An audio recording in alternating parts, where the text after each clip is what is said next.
Olá pessoal, tudo bem com vocês? Espero que tudo tranquilo. Olha, eu hoje fui convocado para fazer um turismo dentro de casa, certo? Nós vamos descobrir onde tem química dentro da nossa casa. Será que tem química? Onde está a química? Por onde a química permeia?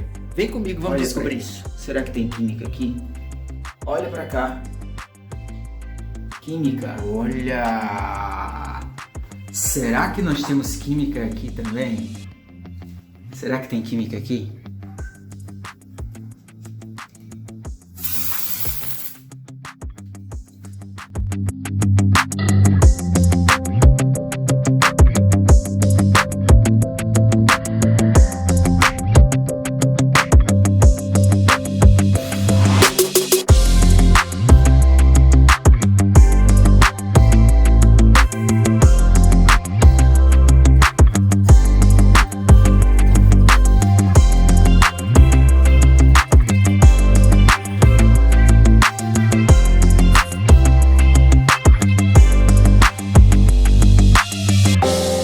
Viram aí como é fácil?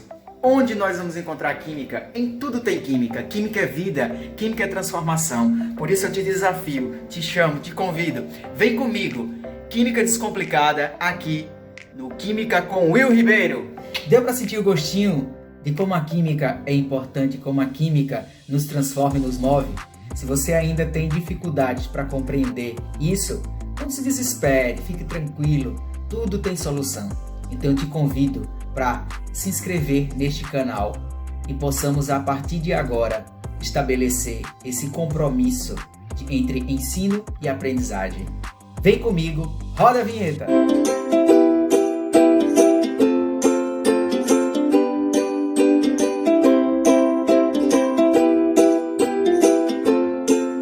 Fala galera, tudo bem com vocês? Olha só, na aula de hoje nós vamos tratar sobre as propriedades da matéria e da energia. Discutiremos alguns aspectos que vão nos levar a responder aos seguintes questionamentos. O que são matéria e energia? Como se fazem as medidas? E quais as propriedades da matéria? Para iniciar nossa discussão, é preciso que nós possamos entender que a química é uma ciência experimental que estuda a estrutura, a composição, as propriedades da matéria, bem como as suas transformações, visando compreender melhor alguns fenômenos que ocorrem na natureza ou no laboratório, estudando-os como uma linha organizada de trabalho. Nessa linha organizada de trabalho, é imprescindível que nós possamos destacar o método científico como veículo para entender os testes das teorias. E como isso vai se estruturar? Nessa sequência que está aqui apresentada, é necessário que nós possamos realizar observações, executar experiências, fundamentar leis experimentais para explicar os fenômenos que estão acontecendo, testar as hipóteses por meio de teorias e modelos e assim estabelecer o método científico. Não podemos esquecer que a ciência, para que ela possa, ser comprovada, ser aplicada, temos que contar com aparatos tecnológicos para tal. E aí vem o grande questionamento: como surgiram os termos matéria e energia? As pesquisas, têm apontado que a teoria, para explicar tais fenômenos, a mais aceita pela ciência cosmologia, está fundamentada na existência, no surgimento do universo. Como surgiu o universo? Dentre várias teorias que existem, a mais aceita até hoje, e bem difundida, é a teoria do Big Bang. Através desses relatos, é possível questionar o que é a matéria. E aí é onde vem o grande questionamento. Matéria, tudo que tem massa e ocupa lugar no espaço, tem uma extensão. Além do conceito de matéria, que é um conceito mais amplo, que pode ser aplicado tanto para coisas vivas como coisas não vivas, a exemplo de seres vivos, águas, rochas, ar, objetos, nós temos também dois conceitos importantes, que é o conceito de corpo e o conceito de objeto. Corpo é definido como uma porção limitada da matéria e o objeto também uma porção limitada da matéria, mas que se presta a um determinado uso. Vejamos aqui a exemplificação através desta tabela. Se nós temos o vidro como exemplo de matéria, digamos que esse vidro cai, vai se formar diversos cacos de vidro. Isso caracteriza o corpo, que é a porção limitada da matéria, e se eu pego esse caco de vidro e promovo uma transformação, por exemplo, construo um copo de vidro, isso é um objeto que serve a um determinado uso. Da mesma forma, nós temos matéria como sendo a madeira, o corpo, um tronco de madeira e o objeto, uma mesa de madeira.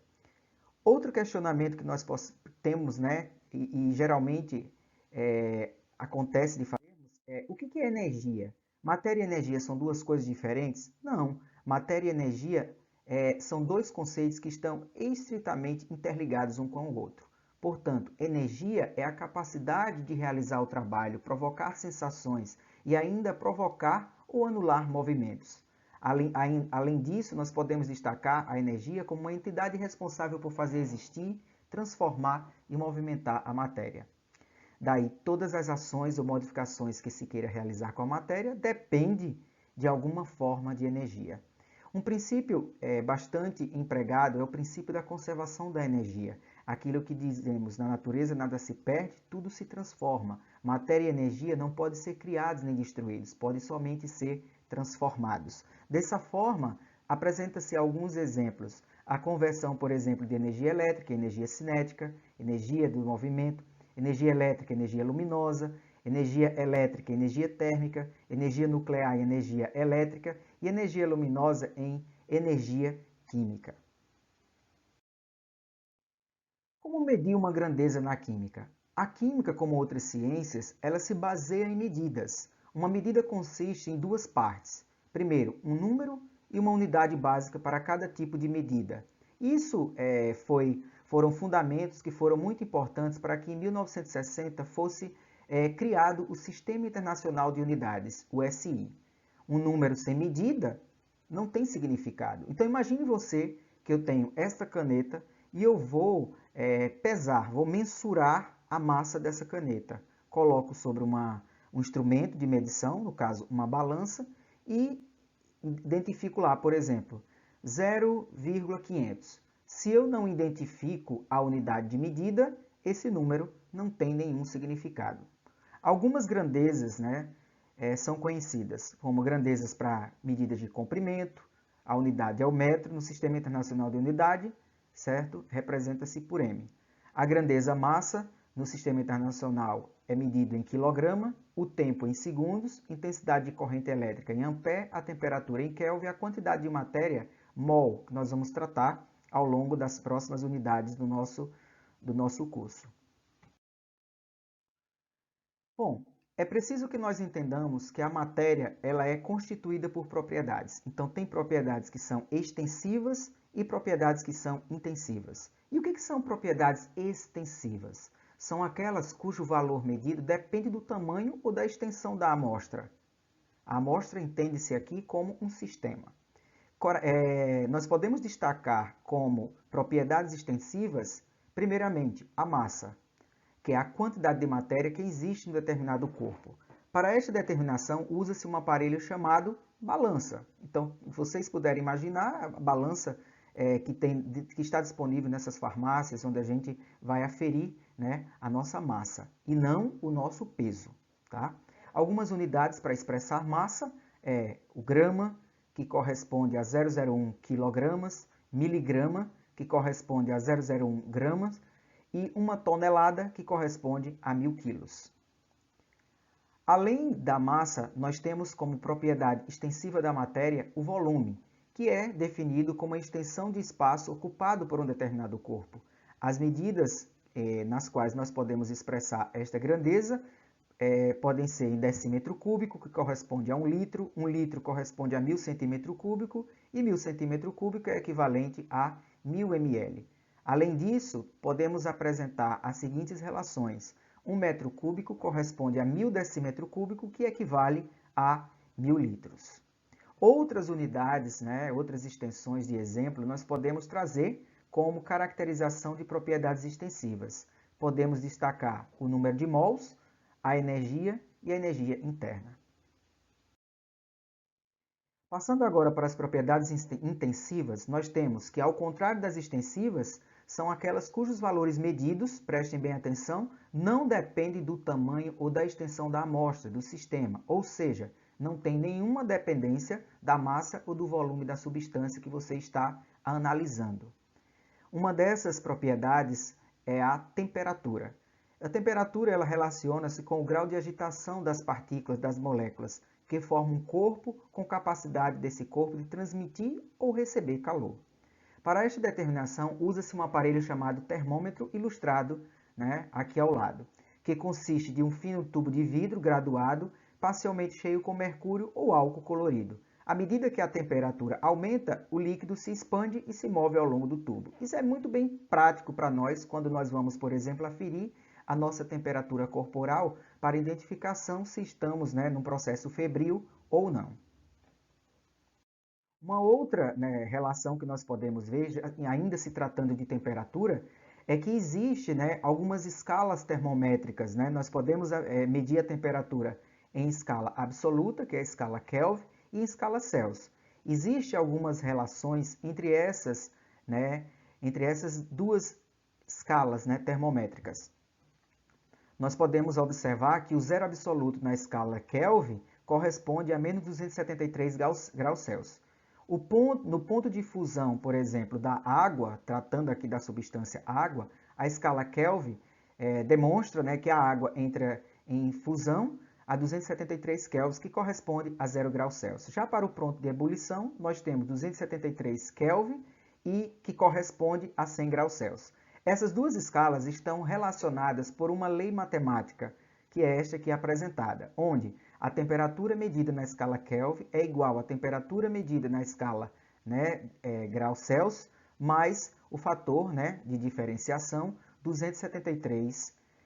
Imagine que você tenha uma temperatura que foi medida na escala Celsius como sendo menos 30 graus Celsius. Qual seria esse valor de temperatura na escala Kelvin? Então, aplicando essa lei matemática de uma forma direta, nós temos que TK é igual à temperatura em graus Celsius, que é menos 30, mais 273. Operacionalizando esta operação matemática aqui, nós encontramos que a temperatura graus Celsius de menos 30 graus corresponde na escala Kelvin a 243 Kelvin. Vocês podem fazer uso dessa lei matemática aí, aplicando vários valores de temperatura e verificar esta correspondência. Bom, outra propriedade bastante importante em se tratando de propriedades intensivas é a pressão. O que é a pressão? A pressão, imagine que você tem uma seringa, certo? Você está com ela aqui e você vai impulsionar o êmbolo dessa seringa. Então, você vai estar fazendo uma pressão, ou seja, uma força. E esse material vai circular em uma determinada área dessa superfície. Então, pressão é o quê? É a relação entre a força exercida na direção perpendicular sobre uma dada superfície e a área dessa superfície. A pressão atmosférica varia de acordo com a altitude. Em regiões de grande altitude, há menor quantidade de partículas do ar. Portanto, nós vamos ter unidade de volume, certo? Também menor, que vai correlacionar a pressão medida naquele local também sendo menor. Observe a ilustração aqui ao lado. Imagine que ao nível do mar, certo? Você tem muito mais partículas presentes. Então, imagine que aqui é o teu referencial. A pressão é 1 atmosfera. Você vai para uma altitude maior. Você vai ter mais partículas menos em relação à condição número 1. E assim por diante. Poucas partículas e assim por diante. O que vai acontecer? Como está bem posto aqui. Em regiões de grande altitude, há menor quantidade de partículas do ar por unidade de volume. Portanto, a pressão também vai diminuir. Então, à medida que vai aumentando a altitude, a pressão vai diminuindo em relação ao teu referencial aqui, que é o nível do mar. Existem algumas unidades para mensurar a pressão. Em atm, centímetro de mercúrio, milímetro de mercúrio, torricelli e quilopascal. Essas são as correspondências. Um atm é 76 centímetros de mercúrio, que corresponde a 100 quilopascal. Uma outra propriedade que nós podemos destacar é a densidade. O que é a densidade? É a relação que você vai ter, ou seja, a razão entre a massa de um determinado material e o volume ocupado na extensão por esse material. Do que depende a mensuração da densidade? Depende do tipo de material, certo? Depende da temperatura e depende da pressão se você estiver medindo densidade de gases. A relação matemática é essa aqui apresentada. Densidade é a relação entre massa por volume. Ou seja, nós vimos há pouco que a massa, uma das unidades de massa pode ser grama, pode ser quilo, volume pode ser centímetro cúbico, pode ser litro, certo? Então, essa é uma lei matemática bastante prática e bastante fácil de ser aplicada. Aqui nós temos alguns exemplos, tá? De alguns materiais que apresentam densidade em relação à água, por exemplo. A cortiça tem densidade 0,32 gramas por centímetro cúbico, a água 1 grama por centímetro cúbico e o chumbo 11,3 gramas por centímetro cúbico. Como isso depende da temperatura, nós estamos trazendo aqui valores considerando a temperatura ambiente de 25 graus Celsius. Então, o que é que nós observamos aqui? Observamos que o chumbo tem densidade maior que a água e a água, por sua vez, maior que a cortiça. Por isso que a cortiça flutua na água e o chumbo afunda na água.